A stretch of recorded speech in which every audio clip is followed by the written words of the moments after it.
اعوذ باللہ من الشیطان الرجیم بسم اللہ الرحمن الرحیم الحمد للہ رب العالمین وصلی اللہ علی محمد وآلہ الطیبین الطاہرین المعصومین واللعنۃ الدائمۃ علی اعدائہم اجمعین اما بعد فقد قال اللہ تبارک و تعالی فی کلام المجید وفرقان الحمید وقول الحق بسم اللہ الرحمن الرحیم انما مثل الحیات الدنیا کماء انزلناہ من السماء فاختلط به نبات الارض مما یاکل الناس والانعام۔ ایک صلوات پڑھنے پر محمد و آل محمد۔ اللہم صلی علی محمد۔ آج جو ہمارا ٹاپک ہے دنیا اور آخرت قرآن کریم کی نگاہ میں، قرآن کریم کی نظر میں، دنیا کے بارے میں مختلف نظریات اور مختلف افکار موجود ہیں۔ خود قرآن کریم اور احادیث میں بھی اگر ہم دیکھیں تو ہمیں بعض دفعہ بظاہر ابتدائی طور پر متضاد چیزیں نظر آتی ہیں کہ ایک طرف دنیا کی مذمت کی گئی ہے، دنیا کو برا بھلا کہا گیا ہے، اور دوسری طرف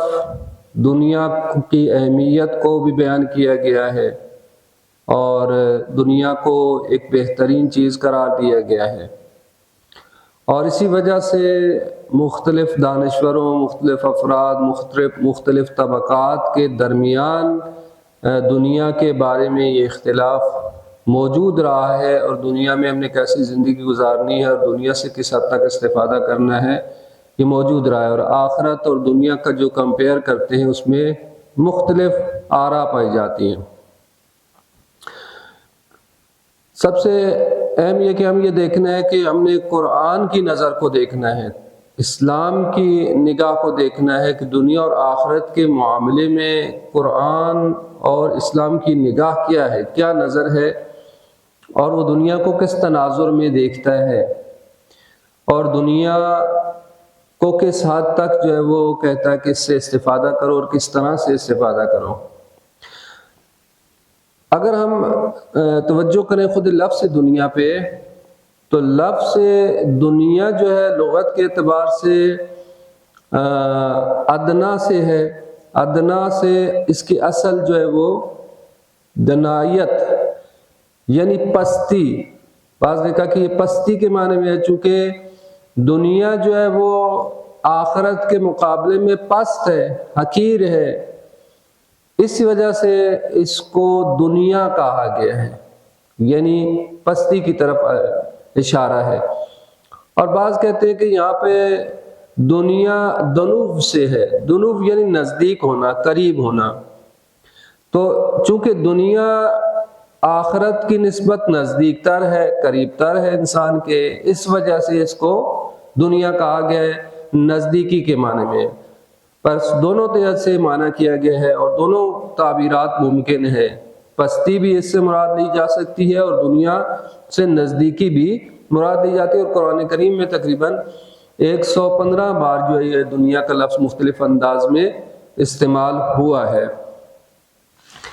اگر ہم قرآن کریم میں دیکھیں تو ہمیں دو طرح کی تعبیرات قرآن میں دنیا کے بارے میں ملتی ہیں کہ ایک دفعہ قرآن کریم میں دنیا کی مذمت ہے، دنیا کو غیر پائیدار کہا گیا ہے کہ اس کے اندر پائیداری نہیں ہے، یہ ختم ہونے والی ہے، زود گذر ہے اور دنیا کی کوئی اہمیت نہیں ہے۔ فرمایا انما الحیات الدنیا لعب ولہو، کہ دنیا کی زندگی تو فقط کھیل اور سرگرمی ہے، وزینت اور زینت ہے، وتفاخر اور ایک دوسرے کے اوپر فخر کرنا ہے،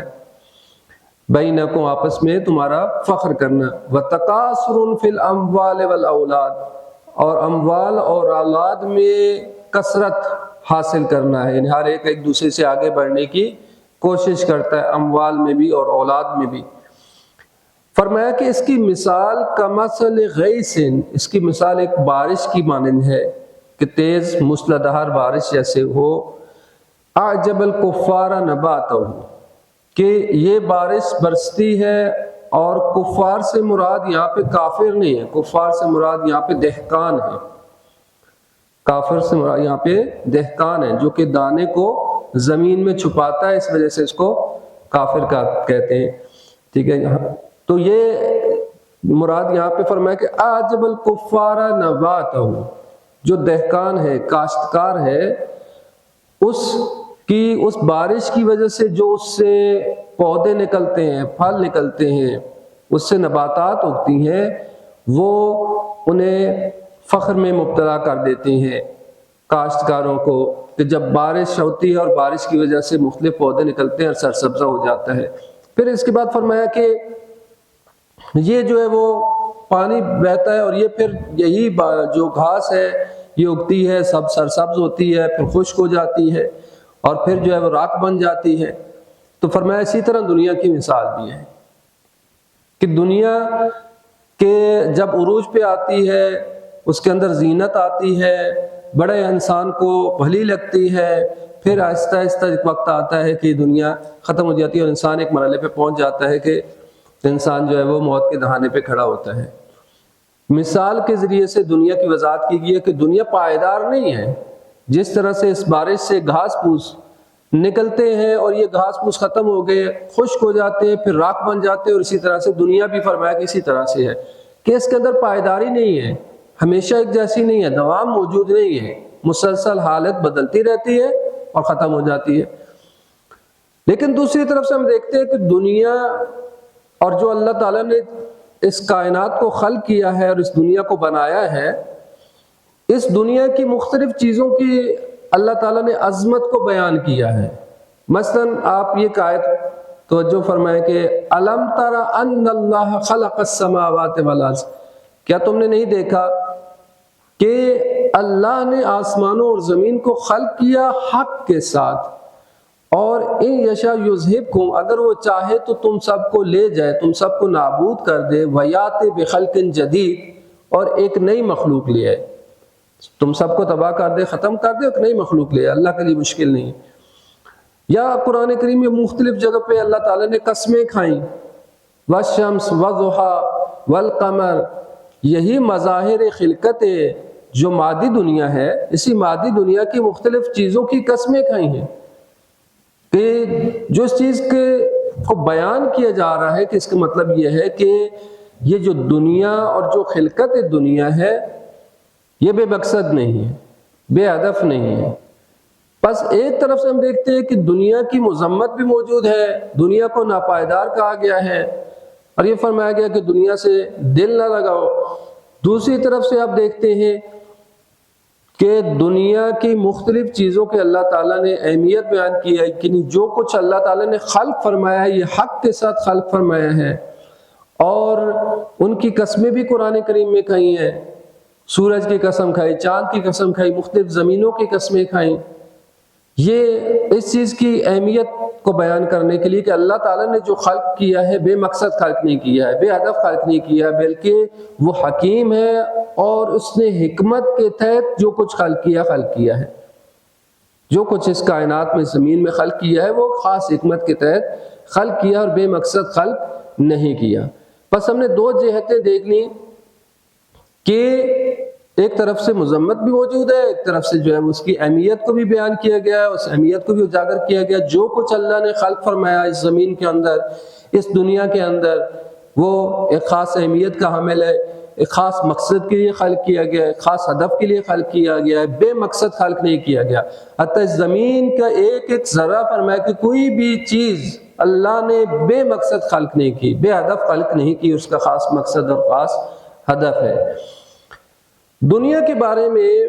بنیادی طور پر تین نظریات ملتے ہیں، بہت سارے نظریات ہیں لیکن ہم اس کلی طور پر اگر دیکھیں تو تین نظریات ہیں۔ ایک یہ ہے کہ یہ جو عالم دنیا ہے یہ بذات خود شر ہے، فساد ہے، تباہی ہے۔ یہ نظریہ موجود ہے کہ عالم دنیا بذات خود شر ہے، یہ فساد ہے، یہ تباہی ہے، لہٰذا دنیا کے قریب نہیں جانا، دنیا تمہیں نابود کر دے گی، دنیا کے قریب نہیں جانا، دنیا تمہیں تباہ کر دے گی، دنیا تمہیں شر میں مبتلا کر دے گی۔ اس لیے تارک دنیا ہونے کو پسند کیا ان افراد نے، انہوں نے کہا کہ دنیا کو ترک کرو، دنیا سے ناطہ توڑ دو۔ اور آپ دیکھتے ہیں کہ جو رہبانیت، جن لوگوں بعض لوگوں نے رہبانیت اختیار کر لی اور فقیری کی لائن لے لی، الگ ہو کے بیٹھ گئے، دنیا سے ناطہ توڑ لیا انہوں نے، وہ اس نظریے کے قائل ہے کہ دنیا شر ہے، شر مطلق ہے، دنیا فساد ہے، دنیا انسان کو ڈبو دیتی ہے، دنیا انسان کو تباہ کر دیتی ہے، لہٰذا اس سے کوئی ناطہ نہیں رکھنا، ہم نے ترک دنیا کرنی۔ ہاں یہ کہ اتنا اس حد تک ہم نے دنیا سے گزارا کی حد تک کہ ہم زندہ رہ سکے، اس حد تک دنیا سے استفادہ کریں کہ بس ہم زندہ رہ سکیں، اس سے زیادہ نہیں۔ یہ وہ افراد ہیں کہ جنہوں نے رہبانیت اختیار کی، جنہوں نے دنیا کو ترک کر دیا، کنارہ کشی اختیار کر لی، بالکل چھوڑ چھاڑ کے ایک سائڈ پہ ہو کے بیٹھ گئے۔ اور پرانے زمانے میں بھی تھے لوگ، اور آج بھی ایسے افراد، ایسے نظریے رکھنے والے موجود ہیں کہ دنیا سے بالکل جدا ہو کے رہتے ہیں، کنارہ کشی اختیار کر لیتے ہیں۔ حالانکہ رسول خدا نے فرمایا لا رہبانیت فی الدین، دین میں رہبانیت نہیں ہے، دین میں کنارہ کشی، دنیا سے جدا ہو کے الگ تھلگ ہو کے رہ جانا، اس کی کوئی گنجائش دین اسلام کے اندر نہیں ہے۔ یہ ایک نظریہ۔ دوسرا نظریہ یہ کہ دنیا بذات خود تو بری نہیں ہے، یعنی پہلے نظریے کے بالکل برعکس، جنہوں نے کہا کہ شر ہے، فساد ہے، تباہی ہے۔ دوسرے کہتے ہیں نہیں، دنیا بالکل بری تو نہیں ہے، دنیا بذات خود بری نہیں ہے، لیکن دنیا سے تعلق رکھنا، دنیا سے محبت رکھنا یہ برا ہے۔ کیونکہ اس نظریے کے اوپر بھی تنقید کی گئی ہے، انتقاد کیا گیا ہے۔ پہلی بات تو یہ کہ اللہ تعالیٰ نے انسان کی فطرت میں کچھ چیزیں رکھی ہیں، انسان فطرتاً انسان کے اندر کچھ چیزیں رکھی ہیں کہ جو فطرت انسان کے اندر موجود ہیں۔ مثلا انسان جو ہے اپنی اولاد سے محبت کرتا ہے، یہ محبت اس کی فطرت میں رکھی گئی ہے۔ اور اسی طرح سے دنیا کی کچھ چیزوں سے انسان کے اندر فطرتاً یہ چیزیں رکھی گئی ہیں کہ وہ اپنی بقا سے محبت رکھتا ہے، اپنی زندگی سے محبت رکھتا ہے، اپنی زندگی کو چاہتا ہے، یہ انسان کی فطرت میں رکھی گئی۔ لہٰذا جو انسان کی فطرت میں اللہ نے رکھی چیز تو ہم نہیں کہہ سکتے کہ یہ بری ہے، ہاں اس کی افراط و تفریط موجود ہے، لیکن یہ نہیں کہہ سکتے وہ بری ہے۔ مثلا انسان کی فطرت میں اللہ تعالیٰ نے شہوت رکھی، انسان کی فطرت کے اندر، انسان کی طبیعت کے اندر جو ہے وہ قوہ غضب موجود ہے، کچھ ایسی قوتیں موجود ہیں جو انسان کی بقا کے لیے ضروری ہیں، قوہ غضب ہے، قوہ شہوت ہے، تو یہ جو قوتیں جو انسان کے اندر موجود ہیں، یہ قوتیں بذات خود بری نہیں ہیں، ہاں یہ کہ ان کے استعمال برا یا اچھا ہے۔ اگر آپ قوہ غضب کو غیر مناسب جگہ پہ استعمال کریں گے اور افراد کی حد تک ہو جائے گا، حد سے بڑھ جائیں گے تو وہ بری چیز ہو جائے گی۔ اور اسی طرح قوہ شہوت بھی ہے، انسان کی بقا کے لیے ضروری ہے ان خصوصیات کو رکھا۔ اسی طرح سے جو محبت ہے، اولاد سے محبت ہے، اپنی زندگی سے محبت رکھنا، یہ کچھ فطری چیزیں ہیں جو کہ انسان کے اندر رکھی ہیں، تو لہٰذا ہم نہیں کہہ سکتے کہ بری ہیں۔ دوسری تنقید جو یہ کی گئی ہے کہ اللہ تعالیٰ نے بعض چیزوں کو اپنی حکمت کا حصہ قرار دیا ان میں سے، جیسے اللہ تعالیٰ نے فرمایا کہ وَمِنْ آيَاتِهِ أَنْ خَلَقَ لَكُم مِّنْ أَزْوَاجٍ، تمہارے لیے بیویاں قرار دی، تمہارے لیے جوڑے قرار دی، یہ اس کی نشانیوں میں سے ہے۔ وَمِنْ آيَاتِهِ أَنْ خَلَقَ لَكُم مِّنْ أَنفُسِكُمْ أَزْوَاجًا لِتَسْكُنُوا إِلَيْهَا، تاکہ تم سکون پاؤ ان سے، وَجَعَلَ بَيْنَكُمْ مَوَدَّةً وَرَحْمَةً، اور اس سے تمہارے درمیان مودت بھی رکھ دی اور رحمت بھی رکھی ہے۔ بس اس کا مطلب ہے کہ یہ جو مودت اور یہ محبت رکھی ہے،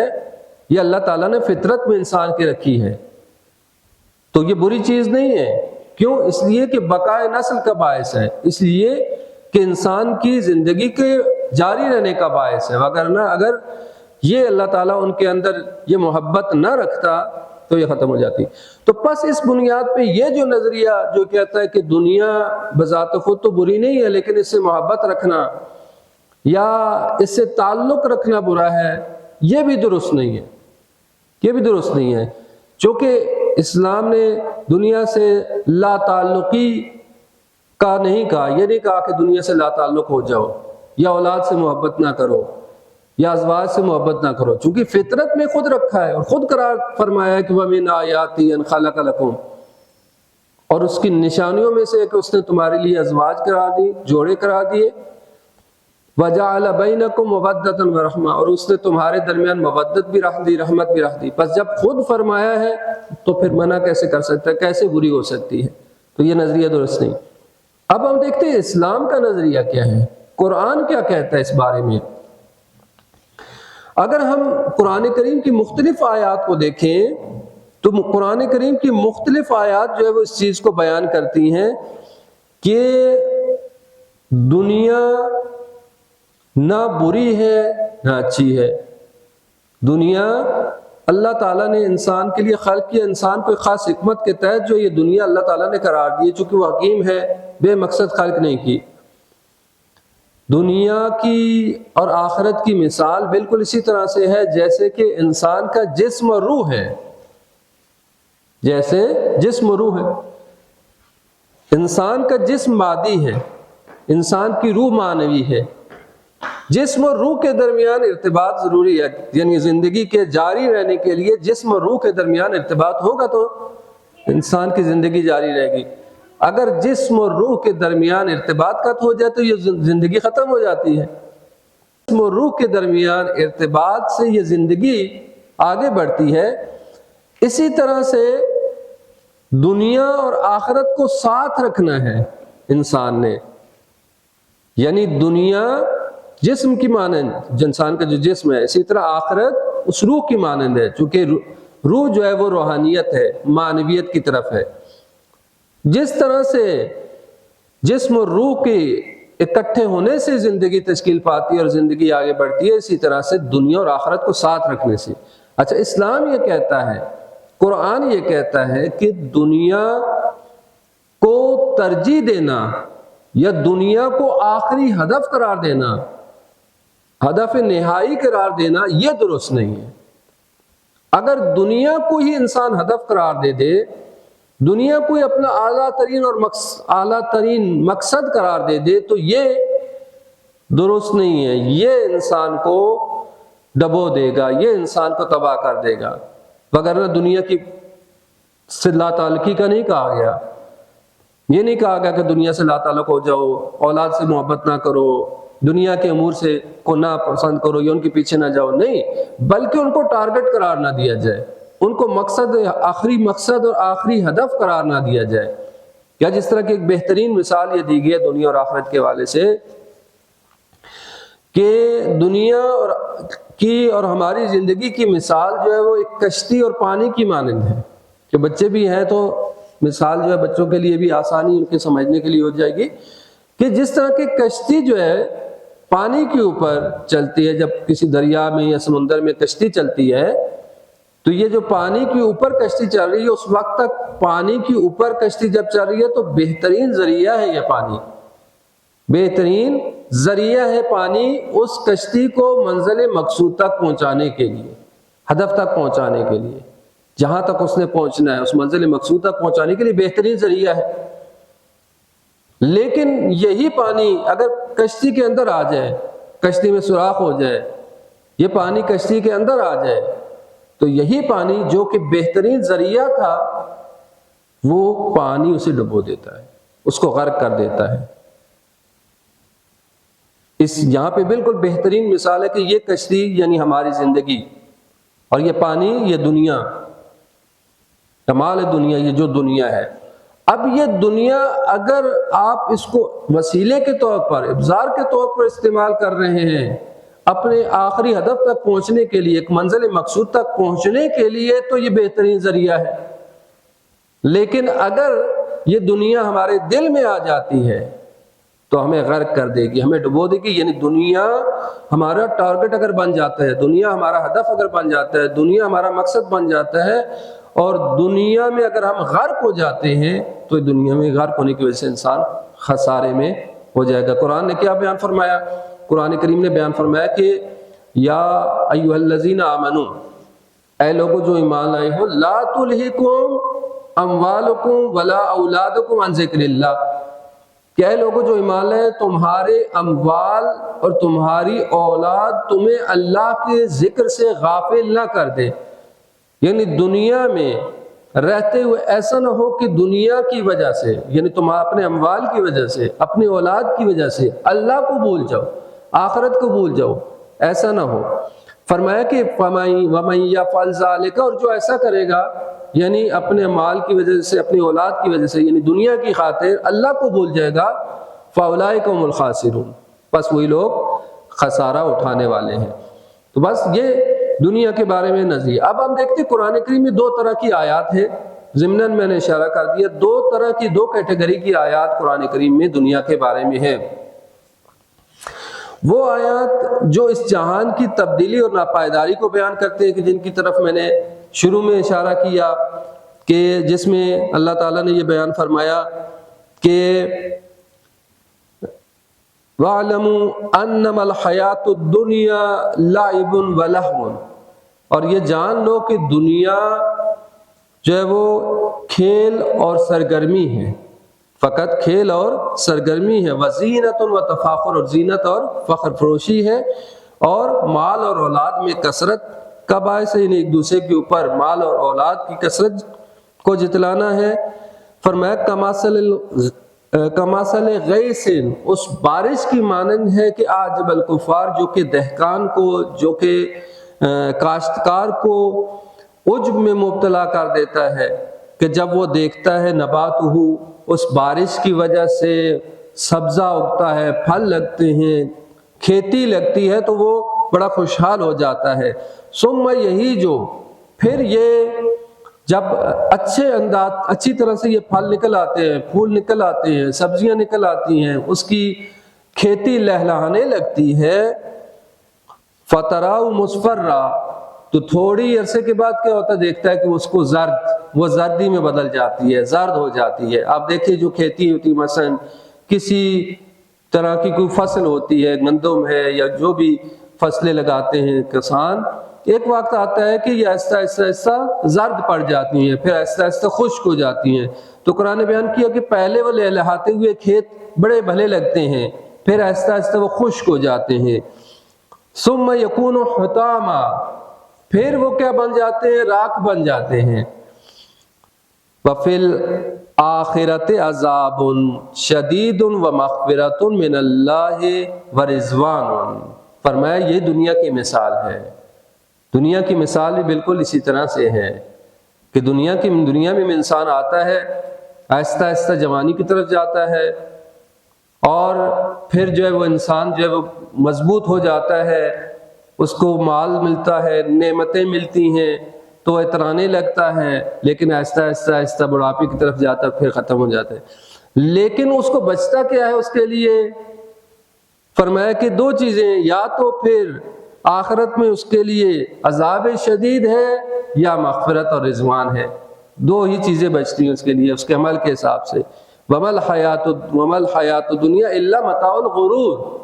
فرمایا دنیا کی زندگی تو دھوکے کا سامان ہے۔ بس یہاں دنیا کی زندگی کو ناپائیدار،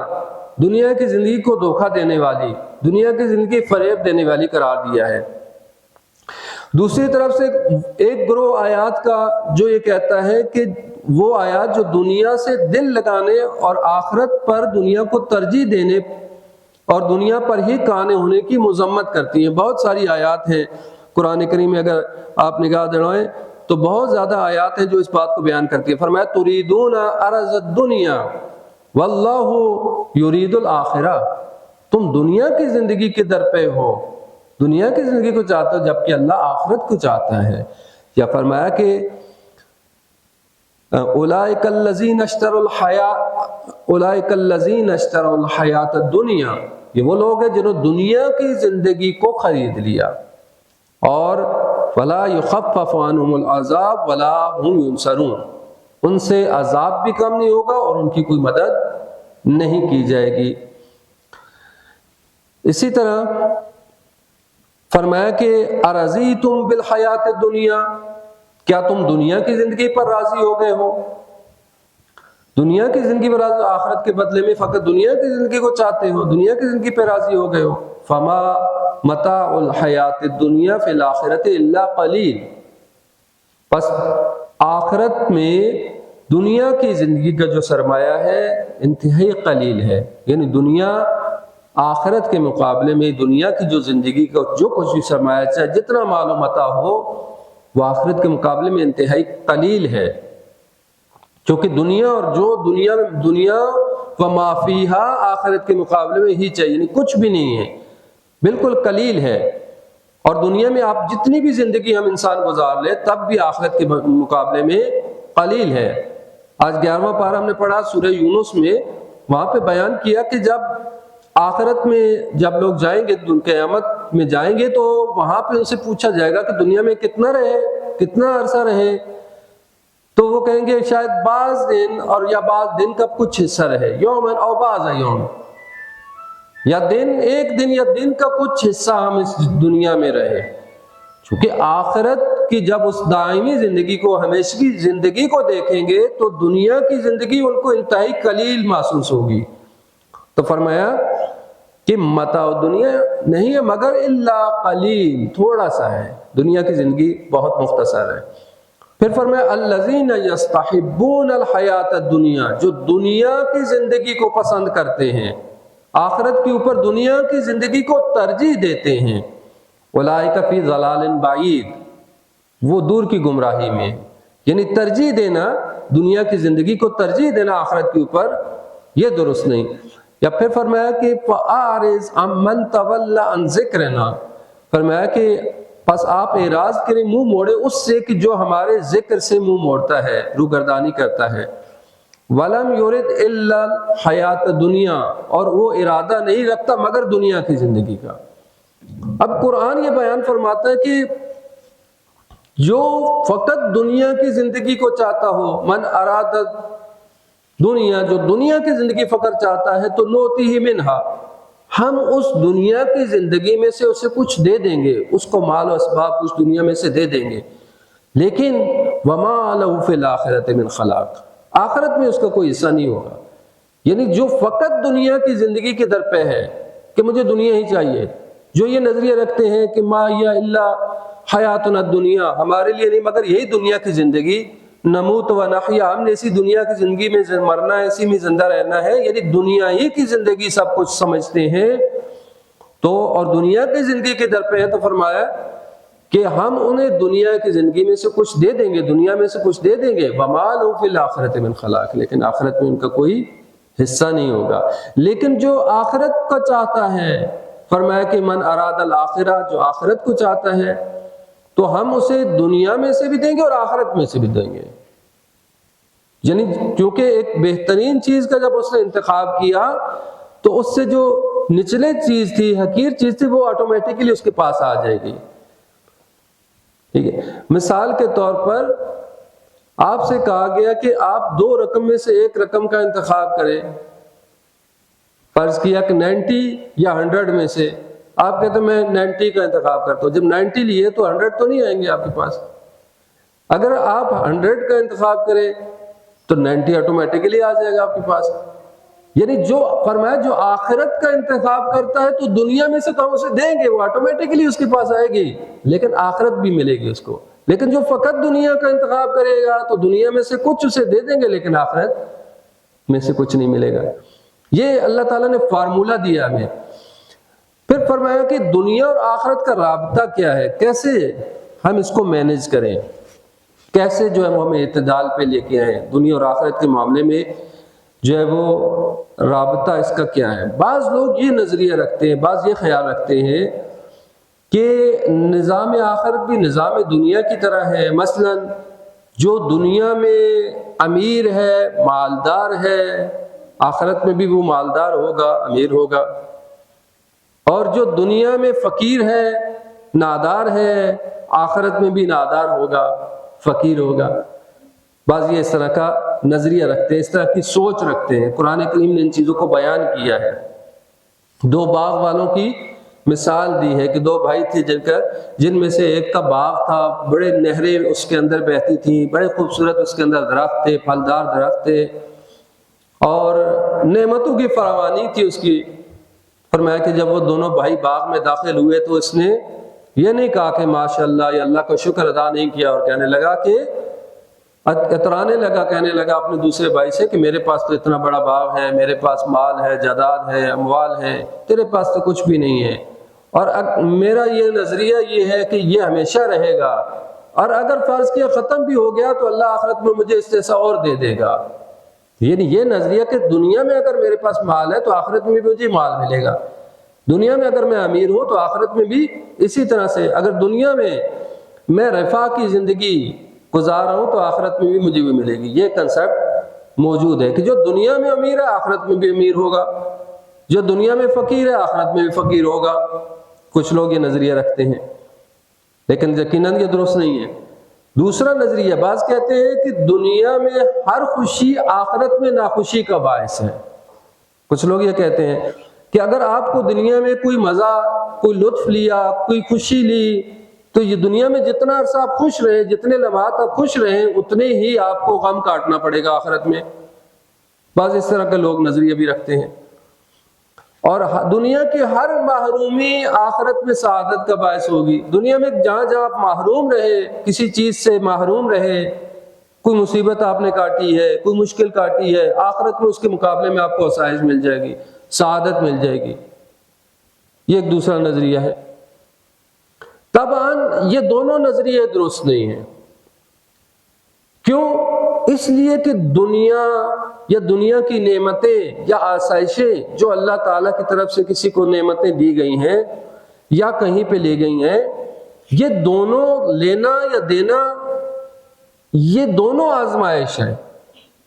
سورہ فجر میں اللہ تعالیٰ یہ بیان فرماتا ہے کہ وَأَمَّا الْإِنسَانُ إِذَا مَا ابْتَلَاهُ رَبُّهُ، جب اللہ اس کو آزماتا ہے انسان کو، وَنَعَمَهُ، اور اسے نعمتوں سے نوازتا ہے، تو فَيَقُولُ رَبِّي أَكْرَمَنِ، تو یہ کہتا ہے کہ میرے رب نے میرے بڑا اکرام کیا ہے، مجھے بڑی عزت دی ہے، مجھے بڑا احترام دیا ہے۔ یہاں پہ بھی لفظ ابتلا استعمال ہوا ہے، وَأَمَّا الْإِنسَانَ إِذَا مَا ابْتَلَاهُ رَبُّهُ، کہ جب انسان کو اس کا رب مبتلا کرتا ہے، یعنی آزماتا ہے اور اس کو نعمتیں دیتا ہے، تو وہ کہتا ہے کہ میرے رب نے مجھے بڑا نوازا ہے۔ لیکن وَأَمَّا إِذَا مَا ابْتَلَاهُ رَبُّهُ فَقَدَرَ عَلَيْهِ رِزْقَهُ، اور جب اللہ تعالیٰ اسے آزماتا ہے اور اس پر اس کی رزق کو تنگ کر دیتا ہے، تو فیقول، پس وہی کہتا ہے رب اہاننی، میرے رب نے میری اہانت کی، مجھے چھوڑ دیا، میری توہین کی۔ تو وہاں پہ فرمایا اللہ تعالیٰ نے کلا بل لا تکرمون الیتیم، یعنی اللہ دے کر بھی آزماتا ہے، لے کر بھی آزماتا ہے۔ یعنی نعمتیں اگر کسی کو مال و دولت ملے ہے، اگرچہ اس کے اندر کچھ ظاہری اسباب بھی ہوتے ہیں، یقیناً کسی کی اسٹرگل ہے، کسی کی اسٹرگل نہیں ہے، کسی نے محنت کی ہے، کسی نے محنت نہیں کی، کچھ اسباب دنیاوی اعتبار سے موجود ہیں، مال اور دنیاوی مال حاصل کرنے، مقام حاصل کرنے اور نہ کرنے، پیچھے رہ جانے میں، ظاہر وہ ساری چیزیں اپنی جگہ، لیکن بالآخر کسی کو نعمت ملی ہے اور کسی کو مال ملا ہے تو وہ بھی آزمائش ہے۔ اگر کسی کے پاس مال کی کمی ہے یا مال اس کے پاس رزق کی کمی ہے تو وہ بھی آزمائش ہے۔ دونوں صورتوں میں آزمائش ہے، کہ جیسے کہ حضرت سلیمان کی نے فرمایا کہ ذالک من فضل ربی، یہ میرے رب کا فضل ہے، لیکن یہ جو میرے رب کا ھذا من فضل ربی، جو حضرت سلیمان کا ھذا من فضل ربی، یہ میرے رب کا فضل ہے، اس کے بعد اگلی آیت کیا فرمایا، لیبلونی، تاکہ وہ مجھے آزمائے، اشکر ام اکفر، کہ میں شکر کرتا ہوں یا ناشکری کرتا ہوں۔ بس یہ کہنا کہ اگر دنیا میں مالدار ہے تو آخرت میں بھی مالدار ہوگا، اگر دنیا میں فقیر ہے آخرت میں فقیر ہوگا، یہ بھی درست نہیں ہے نظریہ۔ اور یہ کہنا کہ اگر دنیا میں ہمیں محرومی حاصل ہوئی، دنیا میں ہم فقیر ہیں تو آخرت میں ہمیں سعادت ملے گی، اگر دنیا میں خوشی تھی تو آخرت میں ناخوشی ہوگی، یہ معیار نہیں ہے، یہ دنیا اور آخرت کے رابطے کا یہ معیار نہیں ہے، بلکہ معیار عمل صالح ہے، اور وہ آزمائش ہے جس آزمائش پہ ہم نے پورا اترنا ہے۔ لہٰذا قرآن کیا بیان فرماتا ہے؟ قرآن یہ کہتا ہے کہ دنیا آزمائش کی جگہ ہے، اللہ تعالیٰ دے کر بھی آزماتا ہے اور لے کر بھی آزماتا ہے۔ آخرت میں جو سعادت ہے اور شقاوت ہے اس کا تعلق انسان کے عمل سے ہے، نہ کہ اس چیز میں کہ دنیا میں آپ کے پاس مال تھا یا نہیں تھا۔ مال کا ہونا یا نہ ہونا یہ میٹر نہیں کرتا،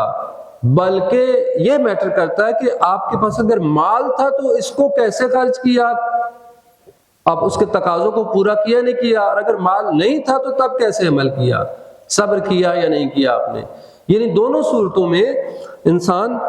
آزمائش کا شکار ہے۔ لہذا قرآن کریم میں بہت ساری ایسی آیات ہیں جو اس چیز کو بیان کرتی ہیں، کہ جیسے کہ فرمایا کہ فَأَصَابَهُمُ اللَّهُ ثَوَابَ الدُّنْيَا وَحُسْنَ الْآخِرَةِ، کہ جو لوگ دنیا اور آخرت کو ایک ساتھ رکھتے ہیں اور عمل خیر انجام دیتے ہیں تو اللہ تعالیٰ انہیں دنیا کا ثواب بھی عطا فرماتا ہے، وَحُسْنَ ثَوَابِ الْآخِرَةِ، اور آخرت کا ثواب بھی عطا فرماتا ہے۔ یا فرمایا لِلَّذِينَ أَحْسَنُوا فِي هَذِهِ الدُّنْيَا حَسَنَةٌ، جنہوں نے اچھے کام کیے ان کے لیے اسی دنیا میں بھی حسنہ ہے، وَفِي الْآخِرَةِ، اور آخرت میں بھی وَلَدَارُ الْآخِرَةِ خَيْرٌ، اور آخرت کا گھر اس سے بہتر ہے، دنیا سے کئی درجے بہتر ہے۔ یا اسی طرح سے فرمایا وَالَّذِينَ هَاجَرُوا فِي سَبِيلِ اللَّهِ لَنُبَوِّئَنَّهُمْ فِي الدُّنْيَا حَسَنَةً، جنہوں نے اللہ کی راہ میں ہجرت کی ہم انہیں دنیا میں بھی حسنہ عطا فرمائیں گے، وَالْأَجْرُ الْآخِرَةِ أَكْبَرُ، اور آخرت کا اجر جو ہے وہ زیادہ بڑا ہے۔ اور لیکن جو دنیا میں ناشکری کرے گا، دنیا میں اللہ تعالیٰ کو بھول جاتا ہے، دنیا میں کفران نعمت کرتا ہے، تو اللہ تعالیٰ فرماتا ہے کہ دنیا میں اگر اس کو اللہ نے مال و دولت دیا اور ناشکری کی تو اللہ تعالیٰ آخرت میں اس کو عذاب میں مبتلا کرے گا۔ یا دنیا میں فرمایا کہ من کان فی ہذہ اعمی، جو اس دنیا میں اندھا ہے، اندھا کون ہے؟ جو اللہ کی نعمتوں کو درک نہیں کر رہا، اللہ کی نعمتوں کو حاصل نہیں کر رہا، فرمایا کہ اور اللہ کی نعمتوں پہ شکر نہیں کر رہا، فرمایا جو اس دنیا میں اندھا ہے فَهُوَ فِي الْآخِرَةِ أَعْمَى، وہ آخرت میں بھی اندھا ہوگا۔ اور وَأَضَلُّ سَبِيلًا، اور راستے میں بہت زیادہ گمراہ ہوگا۔ اسی طرح سے اور بہت ساری آیات ہیں، میں صرف اشارے کی حد تک آپ کو کریں۔ فرمایا کہ وَابْتَغِ فِيمَا آتَاكَ اللَّهُ الدَّارَ الْآخِرَةَ، اور آخرت کے جو اللہ تعالیٰ نے تمہیں عطا کیا ہے، یعنی دنیا میں جو مال و دولت اللہ نے آپ کو دیا ہے، جو سرمایہ دیا ہے، جو نعمت دی ہے، اس کے ذریعے سے آخرت کے گھر کے لیے تلاش کرو۔ وَابْتَغِ، اور تلاش کرو، فیما، اس میں جو تمہیں اللہ نے دیا ہے، اس میں الدار الآخرہ، آخرت کے گھر کو تلاش کرو۔ وَلَا تَنْسَى نَصِيبَكَ مِنَ الدُّنْيَا، لیکن دنیا میں سے بھی اپنا حصہ نہ بھولو۔ یہ دنیا اور آخرت کے رابطے کی بات کی جا رہی ہے قرآن میں، کہ دنیا میں اگر اللہ نے آپ کو سرمایہ دیا، مال و دولت دی، تو اس کے ذریعے سے اپنے آخرت کے گھر کو حاصل کرو۔ یہ بہترین ذریعہ ہے تمہارے لیے، یہ تمہیں ہدف تک پہنچانے کا ایک بہترین ذریعہ ہے، ٹارگٹ ہے۔ اس کے ذریعے سے تم اپنے آخرت کے گھر کو تلاش کرو، لیکن دنیا میں جو آپ کا حصہ ہے اس کو بھی نہ بھولیں۔ دنیا کو ایسا نہیں کہ دنیا کو چھوڑ کے الگ ہو کے سائڈ پہ بیٹھ جاؤ، یہ بھی درست نہیں ہے۔ اور اسی طرح فرمایا من کان یرید ثواب الدنیا، جو دنیا کا ثواب کا ارادہ رکھتا ہے، فعند اللہ ثواب الدنیا والآخرہ، اللہ کے پاس تو آخرت کا ثواب بھی اور دنیا کا ثواب بھی ہے۔ یہ دنیا اور آخرت کے متعلق رابطہ ہے۔ ایک چیز جو کہ موجود ہے وہ یہ کہ دنیا اور آخرت کے درمیان آیا کوئی تضاد موجود ہے، اختلاف موجود ہے۔ کیوں؟ اس لیے کہ ہم مختلف روایات دیکھتے ہیں، تضاد ایسا لگتا ہے جیسے تضاد موجود ہے۔ ایک روایت ہے کہ امام علی علیہ السلام، یہ نہج البلاغہ میں ایک صلوات پڑھنے پر محمد والی محمد اللہم صلی کہ مولا علی علیہ السلام نے ایک دفعہ ایک کردرا سا، ایک ایسا جو ہے وہ فراق، ایک کپڑا پہنے ہوئے تھے، لباس پہنا ہوا تھا، جبہ پہنا ہوا کہ انتہائی بوسیدہ اور کردرا سا اور رف سا تھا. تو لوگوں نے کہا کہ یہ کیوں پہنا ہوا آپ نے، اچھا لباس پہنے آپ. تو امام نے فرمایا کہ ان الدنیا، پہلے تو آپ نے فرمایا کہ یہ اس لیے میں نے پہنا تاکہ میں اللہ کا شکر کروں اور دنیا سے دور رہوں. اور فرمایا ان الدنیا والآخرہ عدوان متفاوتان، کہ دنیا اور آخرت دو دشمن ہیں کہ جو ایک دوسرے سے بالکل مختلف ہیں. وسبیلان مختلفان، اور دو راستے ہیں جو بالکل متفاوت ہیں، جو بالکل مختلف ہیں. فمن احب الدنیا، پس جس نے دنیا سے محبت کی، وتولاہا، اور دنیا سے اپنا لو لگا لیا، دنیا کو اپنا سرپرست بنا لیا، ابغض الآخرۃ وعداہا، اور جب دنیا سے اس نے محبت شروع کر دی تو آخرت سے اس کو نفرت پیدا ہو جائے گی، آخرت کا بغض پیدا ہو جائے گا، وعدہ، اور آخرت سے وہ دشمن ہو جائے گا. وَهُمَا بِمَنزِلَةِ الْمَشْرِقِ وَالْمَغْرِبِ، فرمایا یہ دنیا اور آخرت مشرق اور مغرب کی طرح ہیں. جس طرح مشرق ایک طرف ہے، مغرب ایک طرف ہے، اسی طرح دنیا اور آخرت میں اتنا فاصلہ ہے. وَمَاشٍ بَيْنَهُمَا، اور فرمایا کہ جو ان دونوں کے درمیان چل رہا ہے، دنیا اور آخرت کے درمیان، کُلَّمَا قَرُبَ مِنْ وَاحِدٍ، جب بھی ان میں سے کسی ایک کے قریب ہوگا، یعنی دنیا کے قریب ہوتا ہے یا آخرت کے، تو من الآخرہ بعد من الآخرہ، دوسرے سے دور ہو جائے گا. دنیا کے قریب ہوتا ہے تو آخرت سے دور ہو جاتا ہے، آخرت کے قریب ہوتا ہے تو دنیا سے دور ہوگا. وَهُمَا بَعْدُ ذَرَّتَانِ، اور فرمایا کہ یہ دونوں بالکل جدا راستے ہیں. اچھا، یہ ابن نہج البلاغہ میں جملہ موجود ہے، اس سے یہ پتہ چلتا ہے دنیا کے اندر اور آخرت کا ایک تضاد موجود ہے. لیکن دوسری طرف سے بعض روایات ہیں، مثلا امام باقر علیہ السلام کی یہ روایت ہے، اللہم صلی علی محمد وعلی، کہ نعم العون الدنیا علی الآخرہ، دنیا بہترین معاون ہے آخرت کو حاصل کرنے کے لیے، بہترین ذریعہ ہے آخرت کو حاصل کرنے کا. یا فرمایا کہ الدنیا مزرعۃ الآخرہ، دنیا آخرت کی کھیتی ہے. یہ فرمایا گیا دنیا آخرت کی کھیتی ہے. تو یہ اس طرح کی جو روایت، یا اسی طرح سے روایت ہے الدنیا متجر اولیاء اللہ، دنیا اللہ کے اولیاء کے لیے تجارت کی جگہ ہے کہ جہاں وہ تجارت کرتے ہیں. اللہ تعالیٰ نے فرمایا کہ حَلَّ أَدُلُّكُمْ عَلَىٰ تِجَارَةٍ تُنْجِيكُم مِّنْ عَذَابٍ أَلِيمٍ، کہ کیا میں تمہیں آگاہ کر دوں کیسی تجارت کے بارے میں جو تمہیں عظیم عذاب سے نجات دے دے. اور اس میں فرمایا کہ تُؤْمِنُونَ بِاللَّهِ، تم اللہ پر ایمان لاؤ، آخرت پر ایمان لاؤ. بھی چند اعمال کو بیان فرمایا گیا کہ یہ وہ اعمال ہیں جن کو کرو گے تو تم اللہ کے ساتھ تم نے تجارت کی ہے. اور یہ بھی فرمایا وَمِنَ النَّاسِ مَن يَشْرِي نَفْسَهُ ابْتِغَاءَ مَرْضَاتِ اللَّهِ، لوگوں میں کچھ ایسے ہیں کہ جو اپنے جانوں کا سودا کر لیتے ہیں اللہ کے ساتھ، اور اپنے نفسوں کو بیچ دیتے ہیں اللہ کی رضا کے لیے. آپ کو معلوم ہے کہ یہ آیت اس وقت نازل ہوئی جب رسول خدا کے بستر پر مولا علی سوئے تھے شب ہجرت میں، تو ان کی شان میں نازل ہوئی وَمِنَ النَّاسِ مَن يَشْرِي نَفْسَهُ ابْتِغَاءَ مَرْضَاتِ اللَّهِ، جو اللہ کی رضا کے لیے اپنے جانوں کا سودا کر لیتے ہیں. بس یہی دنیا ہے کہ جس میں فرمایا کہ یہ متجر اولیاء اللہ، اللہ کے اولیاء کے لیے تجارت کی جگہ ہے، یہ اللہ کے ساتھ معاملہ کرتے ہیں اسی دنیا میں. یا فرمایا کہ الدنیا مسجد احباء اللہ، اللہ کے احباء، اللہ کے محبوبوں کے لیے یہ دنیا مسجد ہے. اب دیکھیں اس کے مقابلے میں یہ روایات موجود ہیں. لیکن اسی طرح فرمایا کہ ایھا الناس انما الدنیا دار مجاور، کہ اے لوگو دنیا عبور کی جگہ ہے، گزرنے کی جگہ ہے. والآخرۃ دار قرار، لیکن آخرت باقی رہنے کی جگہ ہے، ہمیشہ رہنے کی جگہ ہے۔ فَخُذُوا مِن مُمَرِّكُمْ لِمُقَرِّكُمْ، فرمایا کہ پس اس جہاں سے تم عبور کر رہے ہو اس سے تم زادرہ لے لو، کچھ چیز لے لو اپنے اس جگہ کے لیے جو ہمیشہ کے لیے تمہارے لیے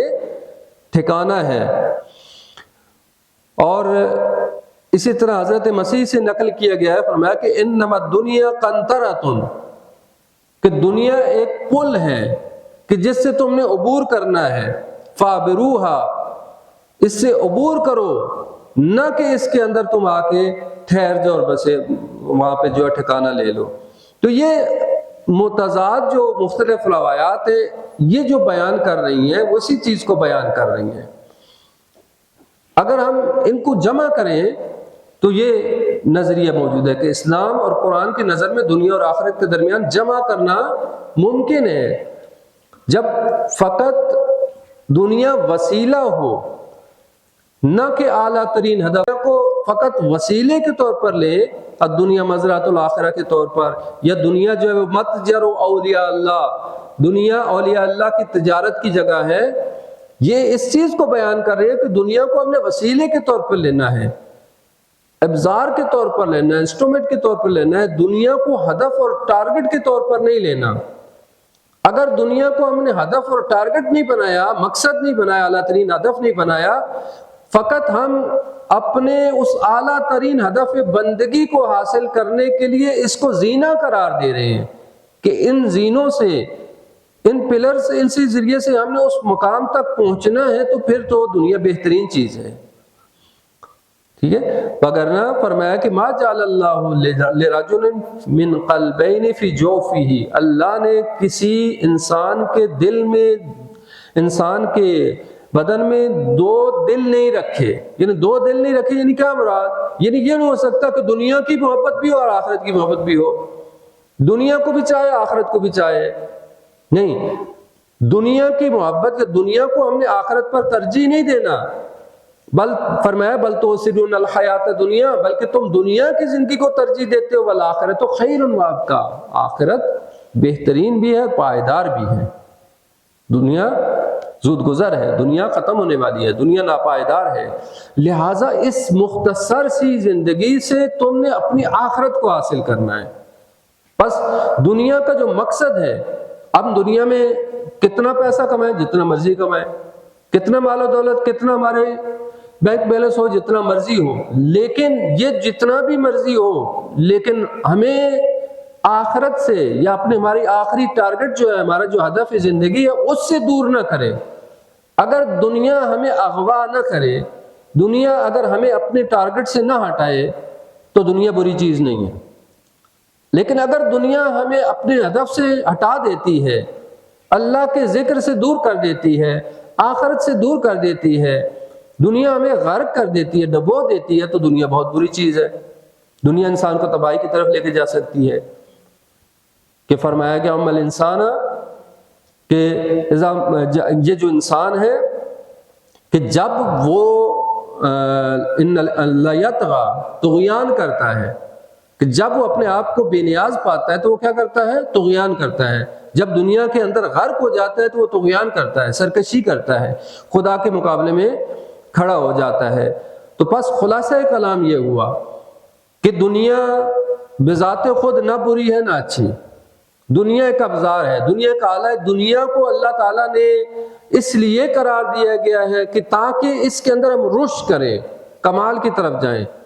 اس کی بہترین مثال اس دانے کی طرح ہے کہ جو دانہ زمین میں بویا جاتا ہے۔ یہ دانہ زمین میں جب کیوں بویا جاتا ہے؟ تاکہ اس دانے کے اندر پائی جانے والے کمالات، اس دانے کے اندر پائے جانے والے استعداد نکھر کر سامنے آئے، اور یہ دانہ اپنے آپ کو دکھائے کہ میرے اندر کیا چھپا ہوا تھا، کیا کمالات میرے اندر تھے،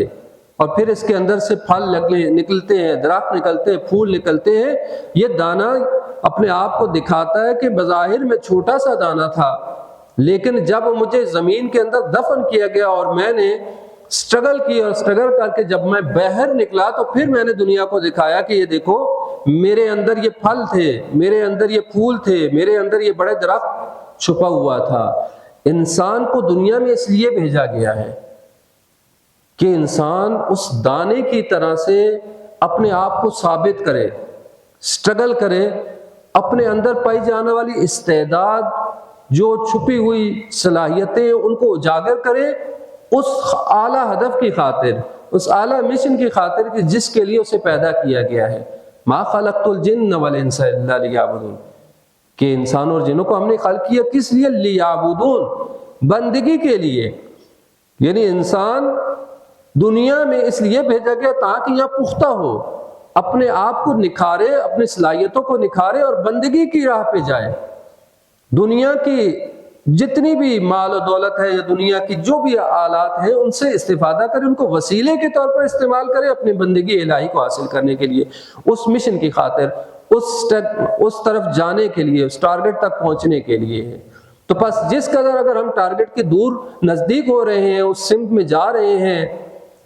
تو دنیا میں رہتے ہوئے اگر ہمارے پاس دنیا موجود ہے، مال دولت موجود ہے، دنیا موجود ہے، ابزار موجود ہے، لیکن اس سے ہم استفادہ کر رہے ہیں اس آخری ٹارگٹ اور ہدف کو حاصل کرنے کے لیے، تو دنیا بہت ہی بہترین چیز ہے۔ لیکن اگر یہ دنیا اور یہ مال دنیا، یہ مقام، یہ منصب ہمیں اس اصلی ٹارگٹ سے دور کر رہا ہے، خدا کی بندگی سے دور کر رہا ہے، آخرت سے دور کر رہا ہے، ہمیں اس نے الجھا دیا ہے، اسی میں غرق کر دیا ہے، ہم اللہ کو بھول چکے ہیں، خدا کو بھول چکے ہیں، آخرت کو بھول چکے ہیں، اپنے مقصد حیات کو اگر بھول چکے ہیں، تو دنیا بہت بری چیز ہے، دنیا کی مذمت ہے۔ تو ہم اس طرح سے اگر ہم لیں تو بذات خود دنیا ایک ذریعہ ہے، ایک وسیلہ ہے۔ آخری جو ٹارگٹ ہے انسان کا وہ آخرت اور بندگی الہی ہے۔ وَإِنَّ الْآخِرَةَ لَهِيَ الْحَيَوَانُ، آخرت ہی زندگی ہے، دنیا کی زندگی نہیں ہے، یہ تو عبور ہے۔ دنیا کی زندگی اسی طرح سے جیسے سراب ہو، جس طرح خواب ہو، ایک خواب آپ دیکھ رہے ہیں اور بہت ہی جلدی یہ خواب ختم ہو جائے گا اور پھر آپ بیدار ہو جائیں گے۔ مولا نے کیا فرمایا؟ الناس ینامون، لوگ سو رہے ہیں، اذا ماتوا انتبہوا، جب وہ مریں گے تو بیدار ہوں گے، جب مریں گے تو بیدار ہوں گے۔ اس وقت میں پتہ چلے گا دنیا کی زندگی تو ہم حقیقت میں سو رہے تھے، ہمیں تو سمجھ نہیں تھی، یعنی ایسے گویا کہ ہم نے خواب دیکھی ہے اور بیدار ہو گئے۔ اس وقت ہماری آنکھوں کے سامنے جب پردے ہٹیں گے تو ہمیں پتہ چلے گا کہ دنیا کی زندگی کتنی مختصر تھی، اس مختصر زندگی سے ہم نے کیا حاصل کیا۔ تو بس خلاصہ کلام عرض یہ کیا کہ دنیا کی اگر مذمت ہے تو اس وجہ سے ہے کہ دنیا انسان کو آخرت سے دور کر دے، خدا سے دور کر دے، اپنے اصلی ٹارگٹ سے، ہدف سے ہٹا دے، تو دنیا کی مذمت ہے۔ اگر یہی دنیا وسیلہ بن جائے، سبب بن جائے، ذریعہ بنے کہ اس کے ذریعے سے ہم اللہ کا قرب حاصل کر سکیں، اس کے ذریعے سے ہم انفاق کر سکیں، کسی فقیر یتیم مسکین کی مدد کر سکیں، کوئی اچھا کام کر سکیں، فلاح و بہبود کا کام کر سکیں، کسی کے کام آ جائیں، خدمت انسانی کر سکیں اور خدا کا قرب حاصل کر سکیں، تو یہ دنیا بہترین چیز ہے اور اس دنیا کی مذمت نہیں ہے۔ تو یہ یہاں تک ختم ہم کرتے ہیں۔ اگر کوئی سوال ہو اس حوالے سے تو آپ سوال کر سکتے ہیں۔ وصلی اللہ علی محمد وآلہ الطیبین الطاہرین، پر محمد وآل محمد صلوات۔ اللہم صلی علی محمد وآل محمد۔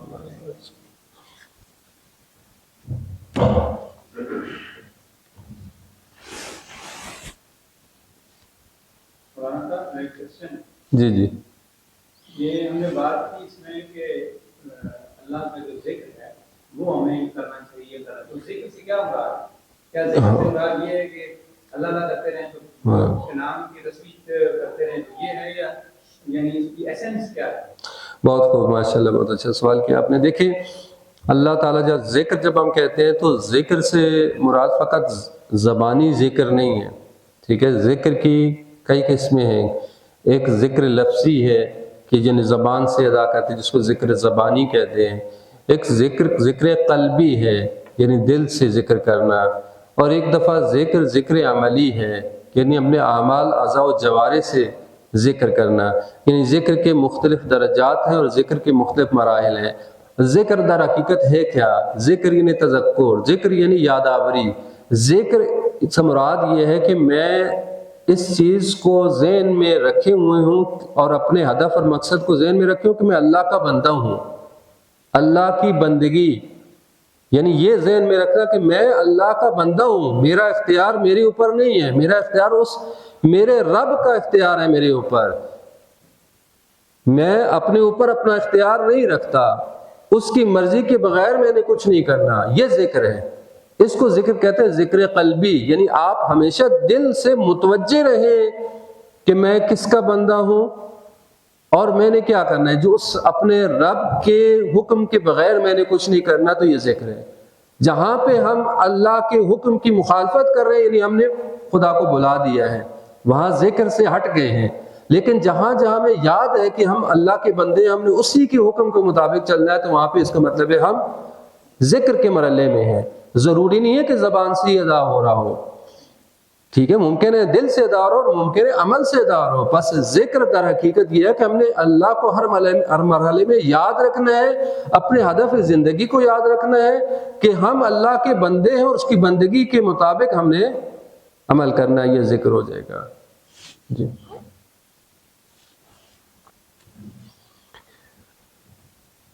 خوب، کوئی سوال نہیں ہے تو ایک صلوات پڑھ لیں پر محمد و آل محمد، اللہم صلی علی محمد و آل محمد۔ دعا کرتے ہیں اللہ تعالیٰ، پروردگار تجھے واسطہ محمد و آل محمد کا، پروردگار تجھے واسطہ اس بابرکت مہینے کا، ماہ رمضان کا، جو برکتوں کا، رحمت کا، مغفرت کا مہینہ ہے، پروردگار اس مہینے میں ہم سب کے اعمال کو قبول فرما، پروردگار ہم سب کے گناہ صغیر و کبیر کو معاف فرما، پروردگار اس دنیا میں رہتے ہوئے اس دنیا کے ہدف اور مقصد کو سمجھ کر اپنی آخرت کے لیے جو ہے اس کو ذریعہ قرار دیں اور اپنی آخرت کے لیے اس دنیا کو ذخیرہ قرار دیں۔ پروردگار تجھے واسطہ محمد و آل محمد کا ہماری عاقبت بخیر فرما اور دنیا اور آخرت کی سعادت سے بہرہ مند فرما، ہمارے مرحومین کو معصومین کے ساتھ معشور فرما۔ ربنا تقبل منا انک انت السمیع الدعاء، اور محمد و آل محمد صلوات۔ اللہم